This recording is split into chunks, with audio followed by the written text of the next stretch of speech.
Hi, let's talk about self-gaslighting after we've been systematically gaslit into believing that our reality should be in question and always answering to other people's realities and creating the cognitive dissonance that comes with not knowing whose was correct, who was sane.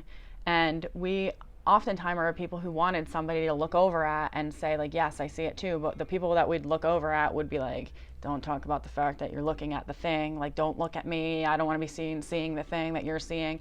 And there's all these unwritten rules in a family dynamic about what's allowed to be talked about, what's not allowed to be talked about, who is telling the truth, who's not telling the truth. And I want to talk about the truth today because we seek to later in life get validation that we weren't insane, right? Because we didn't get that as children. So we're still looking for somebody to look over at who's on our level, same place in the playing field, that's going, yeah, that's happening. You're not insane. Like, it's totally happening, even though they're telling you it's not happening, it's happening.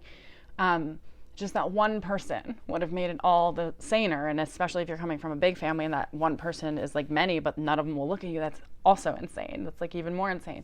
We inevitably have to become that person. But we oftentimes think that we're insane, and we're trying to get the world to validate that insanity was true for us.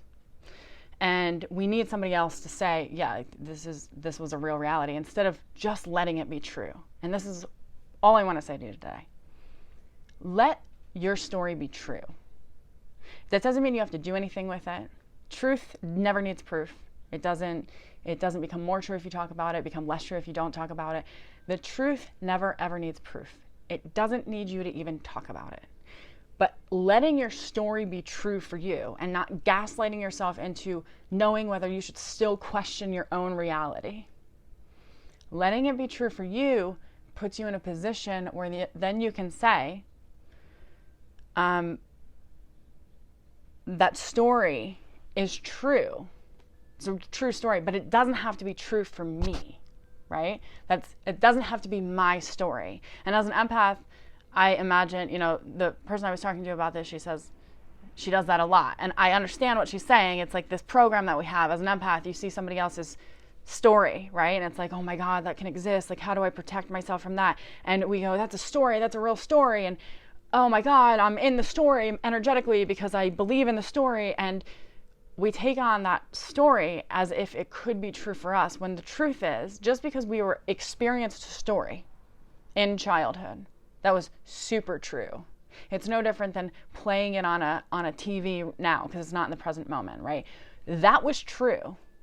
You don't have to gaslight yourself into questioning whether it was true or not. You can let it be true. Doesn't mean you have to make other people think it's true. They have nothing to do with it. That's actually the problem, is that you're wondering still, do they think it's true? Are they insane or am I insane? No, it doesn't matter. You're allowed to let your story be true, and the story that's true no longer has to be true for you. You can let it be somebody else's story. Once you go, okay, yeah, it was true.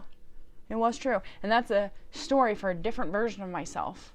That's a story for an older version of myself, or a version of me that's in a documentary that I'm seeing. But that's a story that, although is a true story, and I don't have to gaslight myself into all of the, how did this story happen and who is insane in the story. It's just, that's the story. But it doesn't have to be true for you, right? Anymore. It doesn't have to be true for you.